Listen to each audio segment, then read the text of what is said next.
Sabuona aventureros, bienvenidos a Tea and Coffee Time en Las Manchas de Leopardo, por mí, Belly Day. Bueno, voy a ir esperando a que se conecte gente y vamos a empezar la charlita de hoy, que la verdad es un tema súper complejo. Bueno, casi todo lo que hago es súper complejo, pero este me costó un poquito organizarlo porque realmente había muchísimas cosas que contar y me costó mucho elegir qué dejar a un lado y qué no. ¿Por qué dejar a un lado? Pues porque si no podemos estar aquí hasta altas horas de la noche hablando sobre esto. Bueno, lo primero quiero decirles que se acuerden de, si les apetece apoyar este proyecto que estoy haciendo, que es lo de las charlas, lo del blog, lo de las cosas que voy metiendo en Instagram y todo, pues siempre tienen mi coffee, que es un café virtual al que ustedes me pueden invitar. Y nada, pues es una manera de apoyar este proyectito, esta iniciativa que he tenido. Para poder acceder a él, simplemente van a mi perfil de Instagram y van a ver que hay un enlace en la biografía. Ese es mi Linktree, donde hay varios enlaces. Uno es la web, otro es una cosita nueva que ahora les voy a contar. Y entre ellos dice café virtual. Entonces le dan ahí y van a ir a mi página de Coffee y ahí me pueden invitar a un cafecito virtual. Son 2 euritos y nada más, eso. Bueno, quería contarles que si todo sale bien, la próxima charla no la voy a hacer en esta plataforma, no la voy a hacer en Instagram. Me voy a cambiar a, no creo que todos lo conozcan, pero se llama Twitch. Twitch es un canal muy parecido a YouTube, pero que funciona con directos. Se pueden hacer directos de juegos, se pueden hacer, o sea, de juegos de PC, obviamente, mientras se juega ir hablando. En realidad Twitch tiene de todo, hay gente que cocina, que cuelga recetas, de todo. Entonces yo quiero empezar a transmitirlo desde ahí, simplemente por el hecho de que me va a ser mucho más fácil enseñarles cosas como vídeos, sonidos, podemos comentar vídeos de YouTube, me pueden mandar enlaces ahí mientras estoy yo conectada y podemos en ese momento verlo. Porque aquí al final Instagram, pues para lo que yo quiero hacer es un poquito limitado. Ya alguna vez los que han estado en otras charlas se pueden acordar que ¿cómo se llama? Las diapositivas que hago son bastante limitadas y quiero un poquito más extensa la cosa. Así que si todo sale bien, dentro de 2 semanitas va a ser en Twitch la charla. No se preocupen que lo voy a poner súper fácil. De hecho en el Linktree tienen un enlace que va directamente a Twitch, así que no va a ser nada complicado, lo pueden seguir viendo desde el móvil sin ningún problema, comentar y de todo. Pero bueno, nada, vamos al lío y vamos a hablar un poco del tema de hoy. Bien, vamos a empezar con la primera diapositiva, que es esta. Vamos a hablar de qué es una reserva y cómo funciona. Obviamente me voy a centrar más que nada en África, como saben que es mi punto fuerte. Y vamos a hablar un poco, porque creo que la gente no termina de entender, cree que... A ver, es muy difícil de explicar el concepto. O sea, se puede explicar el concepto de reserva, pero casi todo el mundo cree que, como son lugares tan extensos, que es realmente libertad. Sí es libertad, porque al final los animales se autogestionan en cierto modo, pero a la misma vez son lugares protegidos y que están también gestionados por el ser humano. Entonces son lugares delimitados, que ahora voy a concretarlos un poquito más. Vamos a hablar de cómo funciona y bueno, algunos aspectos que es interesante que conozcan para que vean una realidad que no es tan fácil como, están libres, ¿vale? Así que nada, vamos a elegir otra diapositiva porque les quiero ir enseñando unas cuantas cositas. Bueno, a ver, aquí abajo pueden ver una foto de un elefante delante del Kilimanjaro, ese monte enorme y precioso que hay en África que se puede visitar. Y las fotos de más abajo todavía, la del león y el elefante. Bueno, las reservas, a las más pequeñitas suelen estar valladas, pero las más grandes, que ahora les voy a poner ejemplos, están parcialmente valladas o no lo están directamente. Hay vallas eléctricas, vallas que son normales como las de abajo para intentar retener a ciertos animales, o que animales domésticos no pasen hacia donde están los salvajes, ¿vale? Pero bueno, vamos a primero definir un poco el concepto de reserva. La reserva es un área protegida con fines de conservación y que está gestionada por el ser humano. Son grandes extensiones, ¿vale? De terrenos muy grandes. Hay algunas que incluso permiten migraciones, pero hay otras muchas que no, que tienen un montón de animales, pero al final es un lugar cerrado, ¿vale? Y aquí les quiero poner algunos ejemplos para que les quede un poquito más claro y más o menos se imaginen. Aquí les puse 3 ejemplos, ¿vale? Este que tenemos aquí a mi lado es el Parque Nacional Kruger. El Parque Nacional Kruger está en Sudáfrica, o sea, ahí en el mapa lo pueden ver, todo eso es Sudáfrica, y esa partecita verde que está aquí arriba, pues aquí está un poquito más grande, es el Kruger. El Kruger son 20.000 kilómetros cuadrados, es un montón, ¿vale? Son 350 kilómetros de largo y 60 kilómetros de ancho, ¿vale? Para que se hagan una idea. El Kruger está dividido en varias partes. La zona central es Parque Nacional Kruger, que es parte del gobierno, pero alrededor hay lo que traducido se llaman granjas, que en su momento fueron granjas de ganado o incluso plantaciones de diferentes cultivos privadas. ¿Qué pasa? Cuando se vio, los dueños de esos terrenos vieron la posibilidad de ganar dinero a través de la conservación de animales, porque al final es así, pues deciden quitar esos cultivos, quitar esta ganadería, repoblar de animales autóctonos de la zona y unirse a lo que es el Kruger, ¿vale? Entonces formaron el Gran Parque Nacional Kruger, que a día de hoy pues eso, es uno de los parques más grandes que hay. Y bueno, ahí podemos encontrar a los 5 grandes, que son el elefante, el león, el leopardo, el búfalo y el rinoceronte, y muchísimos animales más, ¿vale?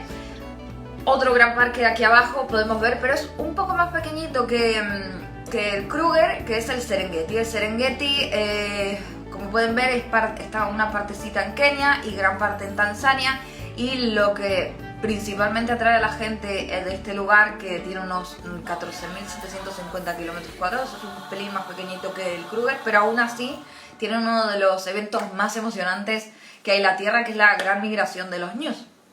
Que si quieren saber un poquito más cómo funciona, van a mi blog, que tengo un apartado que va exactamente sobre la migración, le explica todo el proceso y por dónde recorren estos ñus y por qué lo hacen, ¿vale? Y después más abajo tengo uno de los sitios que está declarado como Patrimonio de la Humanidad por la UNESCO, que es el Delta del Okavango. El Delta del Okavango en sí no es una reserva, es un poco difícil de explicar. Está rodeado de reservas que no están valladas, ¿vale? O sea que hay un montón de animales que incluso migran desde Sudáfrica hasta el Delta del Okavango. Y es un abanico fluvial, ¿vale? Es una llanura endorreica. Esto es, el río Okavango no desemboca en el mar, y lo que hace es este abanico de agua que al final se evapora, o incluso la gran mayoría se filtra, pero solo el delta mismo son 15.000 kilómetros cuadrados. Solo ese agua que ustedes pueden ver ahí en ese mapita son 15.000 kilómetros cuadrados de agua. En la época en la que se inunda es bestial la cantidad de animales que se juntan ahí, porque como se pueden imaginar, pues donde hay agua pues florece toda la vida, y así como llegan los herbívoros pues también llegan los carnívoros, así que es un lugar muy bonito de visitar e increíble. Y cerca, al sur del Okavango está una de las reservas más grandes de todo África, que es la Central Kalahari Game Reserve, que tiene 53.000 kilómetros cuadrados. Quiero que se hagan una idea de estos sitios, lo grandes que son, con todos los sedimentos que arrastra. Debe ser una tierra, es muy fértil, y por eso todos los animales migran ahí a buscar comida. Pero aquí el problema, son sitios muy grandes que no pueden ser vallados, pero aún así necesitan ser protegidos, tanto las zonas como su fauna, ¿vale? Y ahora vamos a hablar de que en ese momento es en el que entra la gestión del hombre. Les he puesto algunos ejemplos de grandes reservas. Hay reservas mucho más pequeñitas, y las pequeñitas suelen ser las que están más aseguradas, vamos a llamarle, por decirle de una manera, que están rodeadas de vallas eléctricas para proteger a estos animales. Aquí es donde entra el hombre. Al final, aunque todos estos animales viven, vamos a decir, libres, entre muchas comillas, necesitan una gestión. No solo para poder protegerles de cazadores furtivos, por ejemplo, sino también hay que gestionar esa población, porque al final son lugares delimitados donde pueden estar cierta cantidad de animales por espacio, básicamente, porque al final todo esto está rodeado de gente, o sea, de ciudades. Yo siempre esto lo he dicho algunas veces, y es donde entra el conflicto humano-animal. Entonces todo eso se tiene que gestionar, y eso no se gestiona solo. O sea, las reservas, todos los que llevan estas cosas, pues tratan de educar a la población local, de que esos animales están ahí que al final son parte de... Ellos ya estaban ahí antes de que llegásemos nosotros, y que pueden traer incluso beneficios para los lugareños, el cuidar de ellos y pues incentivar el turismo y todas estas cosas. Entonces, vamos a hablar un poco de cuáles son los ingresos principales de estas reservas, porque claro, si al final, si están gestionadas, no tienen tantas ayudas gubernamentales como nos gustaría, y además hay muchísimas reservas privadas, que como les dije, como pasa en el Kruger, son gente, dueños de terrenos, que deciden juntar sus terrenos, repoblar de animales autóctonos y pues atraer el turismo. Pero hay varios tipos de turismo, que algunos nos van a gustar más y otros nos van a gustar menos, ¿vale? Pero les tengo que explicar las razones de cada uno para que lo comprendan. Vale, tenemos turismo fotográfico, que es el que la mayoría de nosotros hacemos, ya sea profesional o no. Aquí tenemos, por ejemplo, unos profesionales con unas super cámaras, pero aquí abajo, por ejemplo, podemos ver gente más normal con cámaras. Pues yo, por ejemplo, la fotografía, puedo querer tener fotos de África y tengo muchas, pero no sé usar una cámara, gran pecado mío. Pero es de las cosas que más se consumen, ¿vale? Que nosotros sepamos. Porque después tenemos otro tipo de turismo, el cual quizás no a todos nos haga mucha gracia, pero es una realidad, y ahora les voy a explicar por qué en cierto modo no es malo. Y es el turismo por cacerías, ¿vale? Que no hay que confundir con caza furtiva, que ahora le voy a explicar, ¿vale? El turismo de cacería es algo duro. Yo, la verdad, particularmente no entiendo cómo alguien se puede entretener yendo a pegarle un tiro a un león o a un elefante o a una jirafa o a un búfalo o lo que sea. Pero entiendo que estas reservas, como he dicho, se gestionan de una manera privada y la cacería trae muchísimo dinero. Además, ¿vale? Hay al menos 15 países en África que usan la cacería para llegar a sus objetivos de conservación y contribuye enormemente a sus economías, ¿vale? Quiero que se figuren que 1,4 millones de hectáreas, que superan en un 22% a los parques nacionales, están gestionadas solo por el turismo de cacería. Las concesiones de caza son muy caras. Por ejemplo, les voy a poner un ejemplo. Si tú quieres ir a cazar un león legalmente a una reserva, te puede costar alrededor de unos $60.000, ¿vale? Que son unos 55.000 euros aproximadamente. Y quiero que piensen que ese dinero, o sea, no es un dinero que va a enriquecer a el dueño de la reserva. Ese dinero va a ir a la gestión de la reserva, porque al final en las reservas hay veterinarios, hay rangers, que ahora les voy a explicar los labores de estos dos un poquito más adelante. Hay que cuidar los vallados si es que tienen. Cuando se hacen censos de animales se usan helicópteros, hay que pagar la gasolina del helicóptero, hay que pagar pues obviamente al piloto del helicóptero, y es que hay muchísimas cosas más que requieren dinero. Estas cosas, al final, vamos a intentar imaginarlo como una especie de zoo muchísimo más complejo y grande, pero que al final necesita dinero para gestionarse, ¿vale? Y lo que trae la cacería es eso. Además de que la cacería sirve como una gestión de población. Cuando hay excedente de población, y lo hay muchas veces, porque como hemos dicho al principio, son lugares delimitados donde entran cierta cantidad de animales. Porque si por ejemplo tenemos excedente de elefantes y no hay comida suficiente para todos, los elefantes lo que van a hacer es entrar a poblados, porque hay poblados dentro de reservas, van a destruir estos poblados, van a intentar comerse cultivos, van a destruir vallas para poder salir a comer. Puede haber muchísimos problemas con excedentes de población, de búfalos, de leones, cualquier cosa en excedente. Miren, sin ir más lejos, hace unas semanas hice una charla sobre un leopardo que se salió de la reserva y empezó a consumir animales domésticos. ¿Por qué? Porque en esa reserva a leopardos más jóvenes le echaron de la reserva, él se salió y lo único que podía comer pues era animales domésticos, ya que él estaba viejito y era lo más fácil de conseguir. Entonces, el excedente de leopardos hizo que este leopardo se saliese fuera y pues atacase poblados. Entonces, el turismo de cacería, en este caso no se usó, pero es necesario. Ahora, cuando tú quieres ir a cazar un animal a una reserva, por empezar, no todas las reservas te dicen, ah, sí, vente para aquí que cazas el león que tú quieras. No, normalmente los excedentes están muy controlados y hay un listado de animales que se pueden cazar y cuáles no. Por ejemplo, se pueden cazar si hay excedentes de elefantes machos, si hay excedentes de elefantes hembra, por ejemplo, o excedentes de leonas, que es muy raro el caso, pero bueno. Está todo muy contabilizado y muy vigilado, ¿vale? O sea, no es algo que uno lo hace sin pensar o que te lo venden sin más. Además, decir que no todas las reservas lo tienen. Hay muchas reservas que deciden, pues para controlar su población, y esto a algunos se lo estará preguntando, deciden utilizar métodos anticonceptivos, ¿vale? En hembras o en machos no se usa mucho, pero en hembras. Por empezar, ¿por qué no se hace eso siempre? Nos preguntaremos. Pues es simple la respuesta. La primera es que no hay anticonceptivos para todas las especies. Y la segunda es que no se sabe exactamente los efectos secundarios a largo plazo de los anticonceptivos en animales salvajes. ¿Esto por qué ocurre? Porque al final, por ejemplo, voy a ponerles el ejemplo en humanos. Cuando se prueba un anticonceptivo en un humano, se puede probar, por ejemplo, en 15.000 mujeres, 20.000 mujeres, ¿vale? Entonces, se pueden calcular los riesgos en una gran población.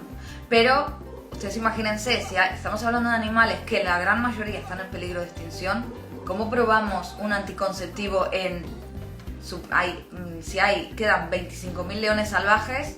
Vamos a suponer que la mitad son hembras, que en realidad son más. O sea, vas a probar en toda esa población de hembras un anticonceptivo para ver qué ocurre. No puedes arriesgarte a que se te queden estériles. Es que no puedes, es algo que no se puede contemplar.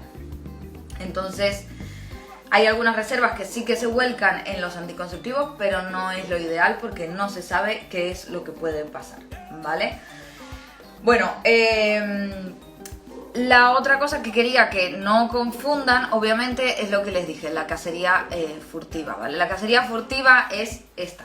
A ver, hay unos ejemplos aquí no muy bonitos, pero la cacería furtiva se comete, suele ser, a ver, hay dinero detrás, obviamente, por ejemplo, por el marfil, pero quiero que comprendan, vale, estos de aquí abajo son rangers, no los culpen, no digan malditos ni nada, porque estos al final son gente que ha requisado estos colmillos de cazadores furtivos. Pero quiero que entiendan que estamos hablando de países muy pobres, donde la gente no suele tener recursos para alimentar a sus familias. Entonces, si alguien viene y les dice, mira, te pago $500 porque me digas dónde hay rinocerontes, o que me digas dónde está el elefante con los colmillos más largos, pues tienes este dinero. O sea, esta gente, lo repito, no tiene recursos. La gran mayoría, no digo que todo el mundo. Y se arriesgan, porque al final se arriesgan a entrar a las reservas y cometer pues este delito. Otro tipo de cacería furtiva que hay es el de lazos de alambre. Los lazos de alambre los ponen las poblaciones locales sin recursos otra vez para conseguir carne. O sea, si tú no tienes con qué alimentar a tu familia, ¿cómo te explico yo que no entres a esa reserva donde tienes miles de ñus, miles de búfalos, miles de impalas, miles de herbívoros y no te puedes comer uno? ¿Me entiendes? O sea, quiero que entiendan el concepto de que no es siempre malo el que intenta cazar, ¿vale? O sea, sí que es una cosa súper fea, porque además en estas trampas de alambre, por ejemplo, cae cualquier animal. Fíjense, esta leona tiene un alambre en el cuello, se soltó de donde estaba enganchado y si nadie la descubre pues va a tener una muerte súper lenta y dolorosa porque eso se le va a infectar, le va a causar... Bueno, no quise poner fotos muy fuertes, pero he visto fotos de que el alambre está ya tan enganchado que no se ve, ¿vale? Y no siempre los rangers del parque, que normalmente son, ahora les contaré cuál es su labor, pues descubren estos animales y los pueden salvar a tiempo. Al final encuentran cadáveres que han caído bajo esto, bajo esta casa furtiva. Perdón. En este caso esta leona, pues por suerte fue divisada, obviamente se la sedará, se le curará y se la volverá a juntar con su manada. En los cuernos de rinoceronte es que pasa lo mismo, o sea, al final hay varios métodos que se tratan de utilizar para evitar estas cosas. También tengo una entrada en el blog donde pueden verla, que es que a los rinocerontes de las reservas se está haciendo mucho es cortarles el cuerno, se lo liman los mismos veterinarios y rangers del lugar. Lo que pasa es que es una cosa bastante complicada de hacer, muy cara y no todos los parques, no todas las reservas se lo pueden permitir. Si entran a mi blog lo van a ver todo mucho más específico y pueden ver que también hay otro método que es que se les mete veneno veneno no para el rinoceronte, sino como una especie de sustancia que hace que al cortar el cuerno, pues quien se lo lleve, pues es un cuerno inservible. Lo que pasa es que, bueno, tiene sus cosas malas y buenas, así que entren al blog, léalo porque es muy interesante. Bien, esto, la casa furtiva es básicamente esto y no quiero que la confundan, otra vez lo repito, no quiero que la confundan con las concesiones de caza y cacería legal que llevan a cabo las reservas, ¿vale? Bueno, a ver, ahora les voy a poner otra diapositiva que es esta. Rangers. No sé si todos los conocen, no sé si todos saben la labor que esta gente puede hacer. Vale, son grupos de personas, equipos de personas, ¿vale? Que dedican su vida totalmente al cuidado de los animales en las reservas. No solo los animales, porque los que tenemos en la foto de más abajo pertenecen a un parque que se llama Virunga, que no es de la África subsahariana, pero quería ponerlo como ejemplo, porque van armados, ¿vale? Viven en una zona súper conflictiva, donde hay gorilas además, y no solo protegen a los gorilas de la cacería furtiva, sino también a las poblaciones humanas que viven dentro de la reserva. Y tienen que ir armados porque en esas zonas hay guerrilla, ¿vale? Es una zona súper peligrosa, de hecho en enero de este año murieron 6 rangers que fueron atacados por una guerrilla, así sin más, los sorprendieron y pues los mataron a tiros, porque estas guerrillas lo que hacen pues es hacer cacería furtiva de gorilas, capturan vivos por trofeos y todas estas cosas horribles. Entonces quiero que sepan que esta gente no es que uno diga son cuidadores, no, va más allá, porque arriesgan sus vidas para conservar la naturaleza. Aquí al lado estas chicas las quería nombrar también, son las Black Mambas, las mambas negras. Es una unidad, la primera unidad femenina contra la cacería furtiva, ¿vale? Están en una pequeña reserva de Sudáfrica. Son muy de admirar. Por la primera razón es porque no van armadas. Y la segunda es que las mujeres en casi todo África no tienen muy buen acceso a la educación, ¿vale? Entonces estas chicas que su destino, vamos a decir, tendría que haber sido el casarse jóvenes y tener hijos y ya está, pues decidieron hacer algo más y se unieron por hacer algo que les gusta. Son todas súper jóvenes, rondan los 20 años aproximadamente, son unas titanas, sí, menudas titanas, real. Rondan todas los 20 años aproximadamente y gracias a ella, desde que se fundaron hace unos pocos de años, redujeron hasta un 76%, que es un montón, la caza furtiva en la zona. Es una locura, creo que es de admirar, es que yo las admiro un montón. No sé si se puede hacer voluntariado con ella, pero pueden entrar a su página web e informarse un poquito más del trabajo que hacen ellas y realmente por todos lados son unas mujeres súper fuertes que que muchas de ellas han salido de lugares muy marginales para conseguir hacer esto. Otros que son de destacar es estos rangers que están aquí abajo, que usan perros para rastrear trampas, cazadores furtivos, de todo. O sea, los perros se está usando cada vez más en las reservas. Yo he visto entrenamientos en persona en Sudáfrica y la verdad que son impresionantes. Me gustaría haberles puesto un vídeo, pero bueno, se los voy a explicar. Básicamente, esta gente hace rondas prácticamente todos los días con los perros. En cuanto encuentran algún rastro que les llama la atención o incluso cámaras trampa que avisan de que hubo movimientos extraños en ciertas zonas, pues van con los perros. Estos perros huelen una huella y han encontrado muchísimos cazadores furtivos. Y la verdad que, a ver, nos guste o no, estos perros son peligrosos para los que entran ilegalmente ahí, porque les digo yo que no perdonan. Los he visto entrenar y, vamos, una anécdota que les puedo contar. He visto el entrenamiento de una perra pastor, una hembra, que no podían entrenarla más porque había aprendido que la mejor manera de reducir a quien estaba atacando, a estos furtivos, era engancharlos del cuello. Entonces, no la podían entrenar con los trajes ¿saben? Estos trajes para entrenar perros, para que ataquen el brazo, porque ella ya no atacaba el brazo, atacaba directamente a la parte trasera del cuello. No me quiero ni imaginar el daño que habrá hecho a más de uno. Bueno, ¿qué más hacen los rangers? Pues los rangers, además de pues cuidar y todo, pues vigilan cámaras trampa, es que lo tengo anotado porque no me lo quiero olvidar nada. Hacen rastreo, hacen censos, también guían. Si visitas estas reservas, hay muchos rangers que te llevan en sus camiones y te van enseñando cosas sobre fauna, sobre flora, sobre geografía, sobre clima, de todo. O sea, es increíble. Cuidan que el vallado esté correctamente, porque piensen que cuando entran los furtivos, pues cortan vallados, cortan la electricidad. Entonces esta gente tiene que estar todo el rato haciendo rondas y vigilando que los sitios estén correctamente cuidados. Bueno, lo que dije, cámaras trampas, gestión antiincendios. O sea, tienen un trabajo descomunal. Y nada, creo que es algo que hay que admirar, y que cuando uno visite estos sitios, que no crea que el que te está llevando en el camión solo te lleva y te habla y listo. No, son gente que hace un trabajo impresionante por la conservación y que son súper importantes en las reservas, ¿vale?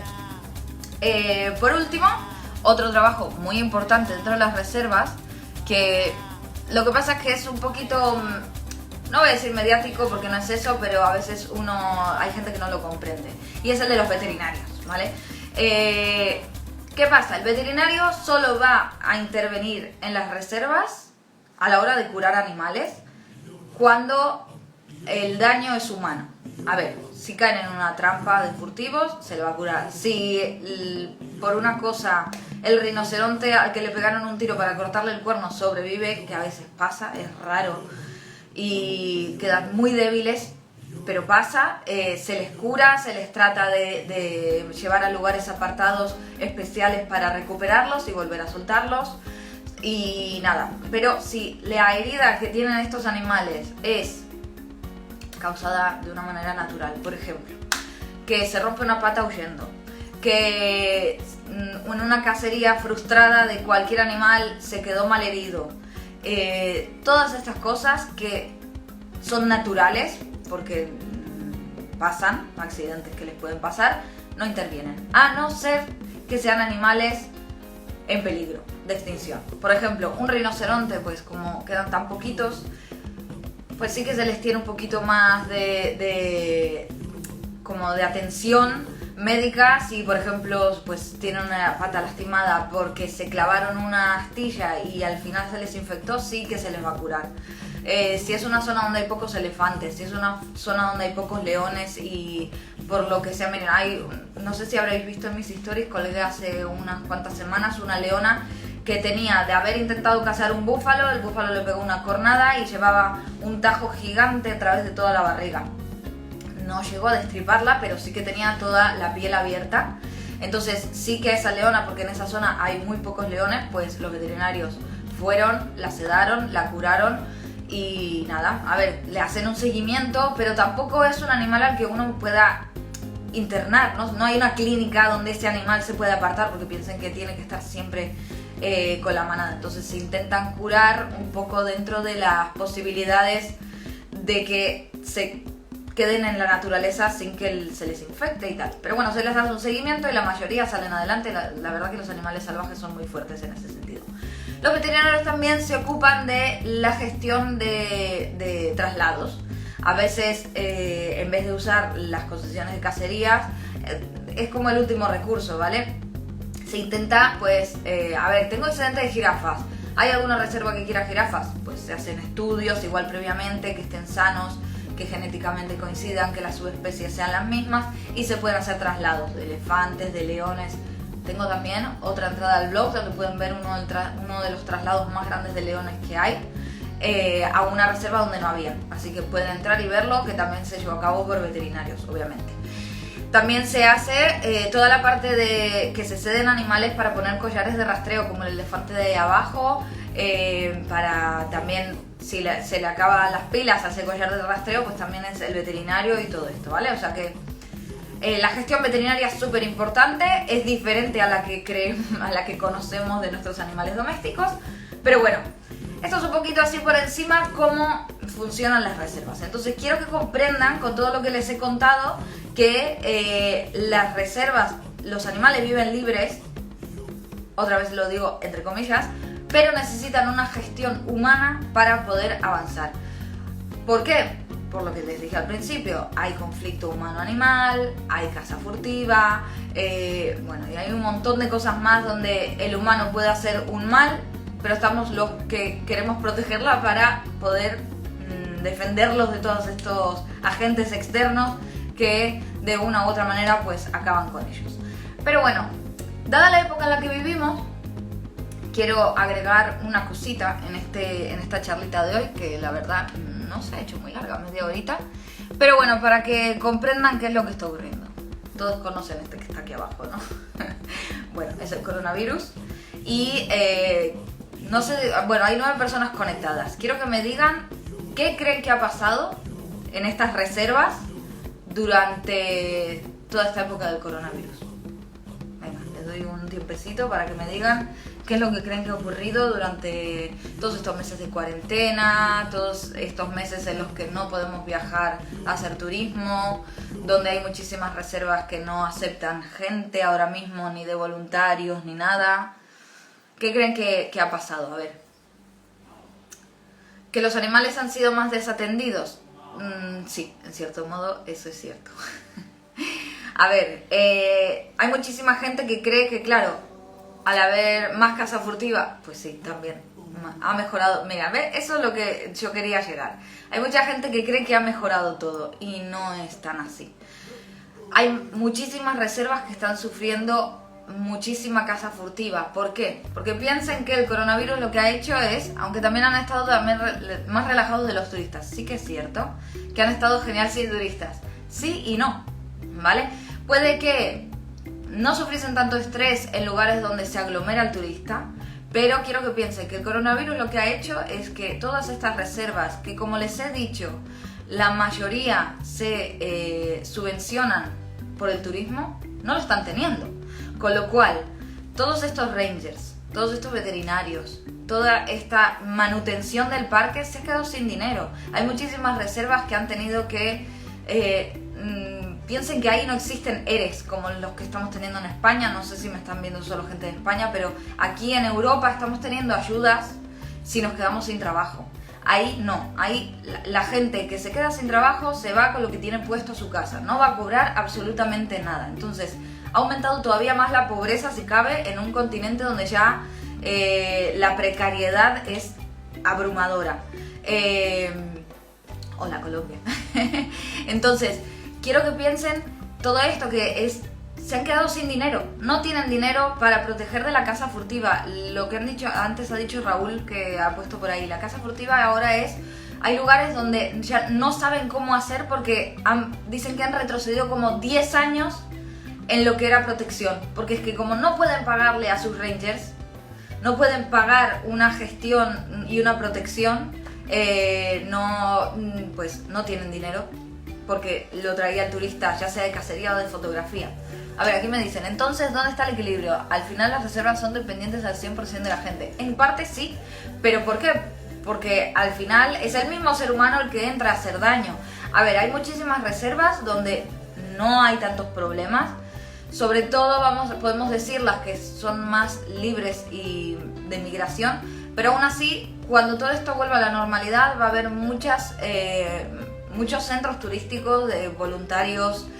Yo, por ejemplo, conozco un sitio que se llama Leo, que es un lugar, vamos a decir, turístico para voluntarios, para como llevar la gestión de un trocito de reserva. Entonces, toda esta gente que no está yendo, lo que va a conseguir es que Leo, que lleva la gestión de ese trocito de reserva, pues cierre, y ese trocito de reserva pues va a quedar en la nada y probablemente se tenga que vender al mejor postor. Incluso estuve leyendo muchísimo sobre este tema, hay gente que se está planteando el volver a hacer granjas de ganado o cultivo porque ven que no está siendo pues rentable el tener animales, porque no hay quien lo consuma, por así decirlo. Entonces, quiero que comprendan el gran problema, que no es decir, bueno, el coronavirus ha hecho que los animales ahora estén más tranquilos. Sí, en cierta parte sí, en cierto modo sí, pero en realidad también está haciendo mucho mal. A ver, aquí me ponen, pienso que también juega un papel determinante el estado socioeconómico de los lugares donde están las reservas. Obviamente, yo estoy hablando de África, ¿vale? Y África, como todos sabemos, son países del tercer mundo. O sea, la cantidad de pobreza que hay ahí es que, si quieren, puedo colgar muchas cosas, muchos estudios que acabo de leer. O sea, es muy pobre la gente que vive ahí. La gente que se contrata incluso como ranger, la gente que trabaja para los lodges, que son hoteles que están dentro de las reservas, cobran muy poco, cobran muy poco. O sea, uno cuando habla de pobreza de África no se hace la idea de lo que es, porque es que no la vemos tan de cerca. O sea, estamos hablando de gente que pueden tener entre hasta 7 hijos, y si padre y madre se quedan sin trabajo, ¿qué hacen? ¿Me entienden? Entonces, esa gente que vivía del turismo, que traía toda esta reserva y que hacía que las comunidades locales pues se sientan parte de esa conservación, ya no existe, está dejando de existir. Así que nada, quiero que tengan eso en cuenta y que no se queden con el coronavirus ha hecho que los animales estén más tranquilos. Sí, más tranquilos pues puede ser, pero hay muchos que están sufriendo y bueno, nada, esto es la parte mala. No me gusta acabar así la charla, pero es real. A ver, aquí me dicen, sería muy importante que los estados de turno puedan controlar lo que los dueños de los terrenos hacen con esas tierras, siendo que el negocio agrícola es increíblemente destructivo. Sí, pero volvemos a lo mismo, estamos hablando de gobiernos de países del tercer mundo, muchos que son muy corruptos también, no voy a decir todos, pero hay muchos que son muy corruptos y que están siempre al límite de las guerras civiles, de problemas entre diferentes culturas. O sea, es algo muy complejo. No estamos hablando de gobiernos como los que podemos ver en Europa. O sea, dice, aquí en Argentina dicen que pasa, dice aquí Fini Mosto, ¿qué pasa? Sí, lo sé, hay muchísimos más lugares. Yo lo que quiero es que se pongan en el lugar de África, que es lo que yo más controlo. Dice, me ha gustado la imagen de los rangers que has dado. Sí, es que son súper importantes en las reservas y creo que a veces no se les valora lo que hacen. Ponen, el conflicto armado y la corrupción también juegan muy en contra. Exactamente. Hay muchísimos animales. A ver, si ahora conflictos armados no hay tantos, pero yo ahora mismo estoy leyendo un libro que se llama Again Ranger Remembers, que es la vida de un ranger. Lo que pasa es que esta persona ya es mayor y empezó trabajando en los años 70. Muchas gracias. Y cuenta la cantidad de animales que han tenido que incluso sacrificar porque estaban malheridos de conflictos civiles. Porque, pues, a ver, al final la gente usa armas en contra de animales que no es necesario y pues caen pues presa de la diversión de unos pocos que se les puede llamar psicópatas. Así que bueno, nada, quiero que con esta charla comprendan un poquito más cómo funcionan las reservas. Si tienen alguna pregunta, aunque esto es en directo, los que están aquí pues me las están haciendo, pero si tienen alguna pregunta porque me ven en diferido, no duden en escribir un mensaje privado que yo voy a intentar responderla. Y bueno, nada, que espero que les haya gustado y que próximamente acuérdense que probablemente nos vemos en Twitch. Voy a colgar un reel para explicar cómo se hace y bueno, también quiero volver a reinvitarlos a mi coffee, que es un café virtual para mí, para apoyar esta iniciativa. A ver, aquí tengo otra pregunta. Los conflictos geopolíticos aterran todo el mundo y atacan y sacan provecho de la miseria humana. Es muy triste. Creo que desde nuestro lugar podemos tener consumo consciente. Exactamente. El consumo consciente, el ecoturismo, como digo yo. No necesariamente hay que irse a una reserva a estar panza arriba tomando sol mientras el elefante que tienes delante toma agua de la piscina que tienes ahí. Yo siempre me gusta incentivar mucho más el visitar voluntariados. Dejas dinero en un sitio que lo necesita y aprendes un montón sobre animales, sobre gestión, y no te hacen trabajar como una mula, o sea, solo te hacen un pequeño ejemplo de las cosas que hay que hacer para mantener esos lugares bonitos, sanos y conservar los animales que viven. ¿Cómo se escribe coffee? Bien, a ver, es más fácil que eso. Vais a mi Instagram, entráis a la biografía de las manchas de leopardo y ahí hay un enlace que hay un Linktree y van a ver varios botones y hay uno que dice café virtual y ahí directamente les manda a mi página de café virtual donde pueden aportar algo, ¿vale? O sea que es mucho más fácil. A ver, aquí hay una chica que me dice: me encantaría poder invitarte a una videoconferencia con mis estudiantes. Estoy encantada. Cuando quieras. May 20, Emma 10. Supongo que te llamas Emma, así que cuando quieras puedes elegir el tema, lo preparamos juntas y me encantaría pues participar de hablarle a tus estudiantes de cualquier cosa de África. Gracias por todo, enhorabuena por tus charlas. Muchísimas gracias, chicos, a todos, chicos, chicas. Y nada, acuérdense, divulguen, aprendan y compartan, ¿vale? Un saludo a todos y saludos ahí a Barranquilla, Colombia. Mamá, adiós.